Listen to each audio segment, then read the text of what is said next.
Hello ladies and gentlemen, Sigvalgrim here and welcome to another video. So in this one we're going to talk about Beta Club, and I know it's the most pay to win artifact in just mobile pretty much, and it's gonna be a rough time getting it without spending money, because the only way you can get that is by dropping it from story rewards.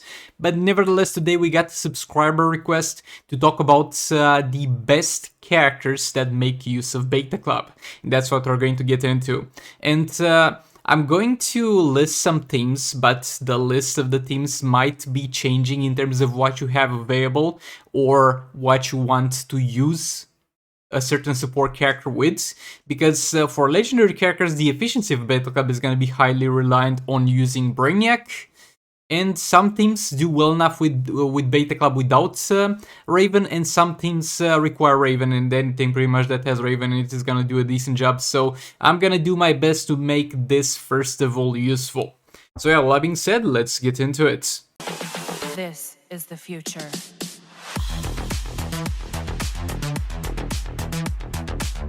Coming in at number 5, we have Solo Kinflan Sakomen. So Kinflan Sakomen has a passive that allows him to get quite a lot of attack. It's only base attack. So it means it's gonna be calculated out of this thing here, out of this 3.5k. But boy, that's a lot of base attack regardless. It does not matter in this scenario specifically. Usually base attack is something that you don't want to get, but he gets so much of it to the points where it's worth it, like 600%. It's quite a lot, even though it's only out of 3.5k. So because of his passive, it's gonna do quite a decent amount with Beta Club. Keep in mind we're talking about Kinflan Sakomen solo without Raven. We're going to talk about that variant at some other spot. But nevertheless, there's something that you'll find yourself using quite often if you want to use your Raven with the League of Anarchy, and it's overall a very solid performance. Coming in at number 4, we have Black Manta. And look, my Black Manta is only 5 stars, so if he was a higher star rating, he might have gone up a position, but I'm talking about Black Manta plus Brainiac. So for a lot of you, this is the thing that you're going to use with Beta Club, but if you have Batman Who Laughs, then in some situation you might want to subtract Brainiac from this team for Batman Who Laughs, or for Brainiac plus Raven. So because of those reasons, and because of the damage he deals, he's only gonna be the 4th spot, but boy, he does deal a decent amount of damage with Beta Club. It's mainly gonna be down to the Revenge mission passive, which is gonna increase his damage on basic attack hits, and that does indeed stack with the Beta Club dot damage, leading to some pretty decent values. And as I said previously, Black Manta is gonna do well enough with other artifacts and well enough without the Beta Club, and he does so well with some artifacts to the point where if you're not using Brainiac on him, you will switch Beta Club for a different artifact. But for some people, it's definitely gonna be worth to use Beta Club Brainiac. So yeah, let's move on to the next spot. Coming in at number 3, we have Batninja Catwoman. And what does she do to increase the Beta Club damage? Well, nothing. It's all the Batninja Robin passive. She's just the one that deals the most damage making use of it. So going to Batninja Robin, it's pretty much gonna be his passive over here. That's gonna be Ninja Lethality, giving them some more lethal attack damage.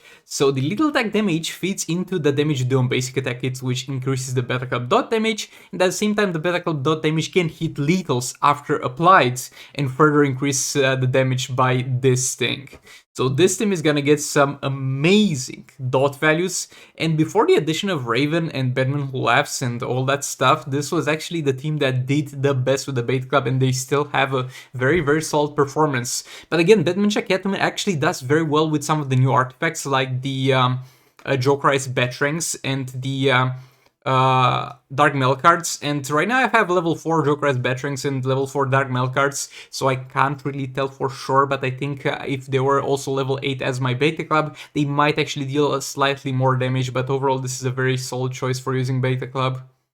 Coming in at number 2, we have Raven. We have 2 choices here. Raven can deal some decent damage herself with Beta Club, some very, very high damage actually. Decent is understating it, but this thing is going to allow her to deal increased damage also for her teammates to deal increased damage against the targets, and that makes that target very vulnerable to Beta Club damage. Even if you have something else to trigger, that makes it even better with Kinflan Sakomen, for example. But she can do it herself because this also is going to increase her damage after she uses super move.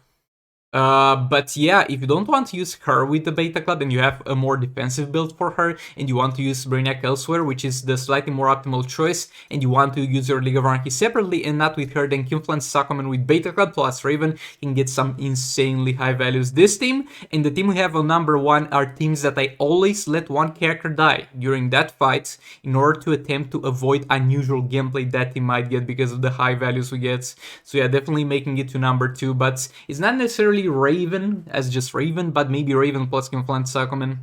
Okay, so before we get to number 1, we have some honorable mentions over here.